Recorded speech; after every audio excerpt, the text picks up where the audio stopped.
卫生间浴室玻璃总是有水垢擦不干净。今天教你一个简单清洁妙招，轻轻一擦水垢，轻松清理干净。许多家庭浴室都选择了玻璃淋浴房作为干湿分离的理想选择。玻璃淋浴房在使用过程中，玻璃表面容易积累水垢，影响了浴室的清洁卫生。水垢的形成主要是由于水中的矿物质在干燥后残留在玻璃表面，特别是在硬水地区，含有大量钙和镁等矿物质的水更容易在玻璃表面留下痕迹。随着时间的推移，这些矿物质会逐渐累积，形成难以清洁的水垢。我们首先需要准备自制的清洁溶液。在一个小碗中加入3滴洗洁精、1节牙膏、小苏打也来点食用盐，再倒入1点白醋。使用筷子将牙膏、洗洁精和白醋搅拌均匀，最后加入少量的温水。如果您家里有喷壶，可以把调制好的溶液倒入喷壶中。喷洒溶液的时候，请确保浴室门和玻璃淋浴房已经完全喷湿。喷洒后，需要静置10分钟，以便溶液充分溶解水垢。浸泡好了时间到，我们就可以用抹布来擦洗玻璃了。自制的溶液清洗浴室玻璃效果特别好。洗洁精是厨房最常见的洗涤物品，1日3餐都需要用到它。洗洁精的主要功能是去除餐具、厨房用具上的油渍、污垢等。我会优先选择具有强大清洁能力的产品。洗洁精的温和性也很重要，以避免对皮肤和环境造成伤害。会选择那些不含刺激性化学物质、易漂洗且无残留的产品。市面上大部分叫得上名字的洗洁精的清洁能力都是很不错的，但除了清洁效力，咱们老百姓最关注的还是它的安全性。卫生间、厨房的瓷砖很容易藏污纳垢，甚至因为潮湿而发霉、发黑。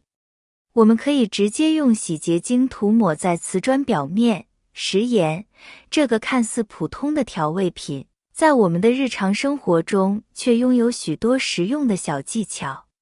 食盐还可以解决许多生活中的小难题。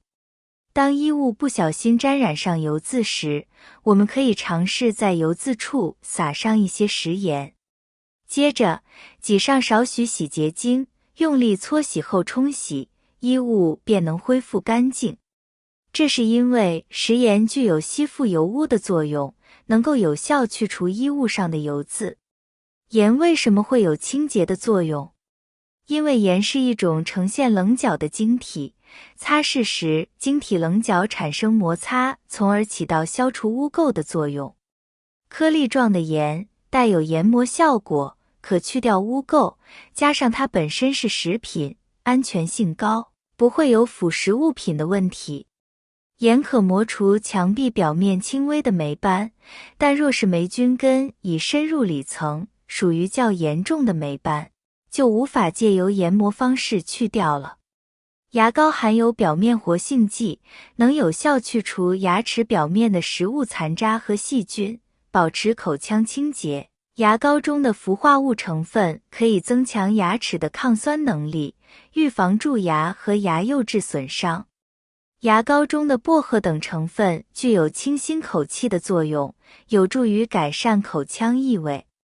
牙膏确实可以用来清除水渍，牙膏里含有氢氧化铝、碳酸钙等部分有去垢、去污作用的成分，能够移除水渍。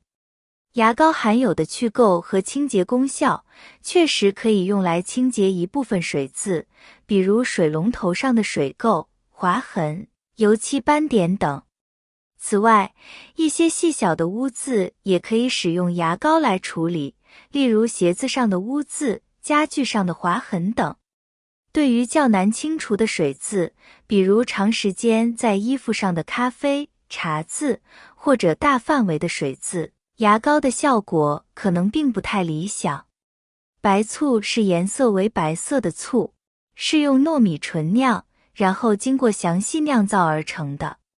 人们在炒菜的时候加点白醋，可以使得蔬菜中的维生素 C 免受损失，还可以用白醋浸渍食物，不仅增加了食物风味，还有防腐的作用。白醋还可以达到清洁木制品作用，用白醋擦一些木质家具，就可以让家具变得非常光亮，还可以把一些清洁剂的味道有效地去除。白醋除了可以用来煮食，因为含有醋酸成分，所以亦能有效除臭、杀菌及去污。尤其屋企有小朋友，一般化学清洁剂好容易刺激诱发鼻敏感或皮肤敏感，所以白醋绝对是天然又便宜的居家好帮手。同时，白醋重有保健及美颜的功效，小苏打粉是一种可以用于多种场合的白色粉末。小苏打粉可以消除异味，例如冰箱内异味、鞋子异味等。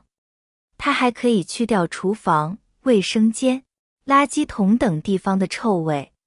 小苏打粉可以作为清洁剂使用，例如可以在浴室、厨房、厕所等地方使用。它可以去掉水垢，清除污渍，不会损坏清洁表面。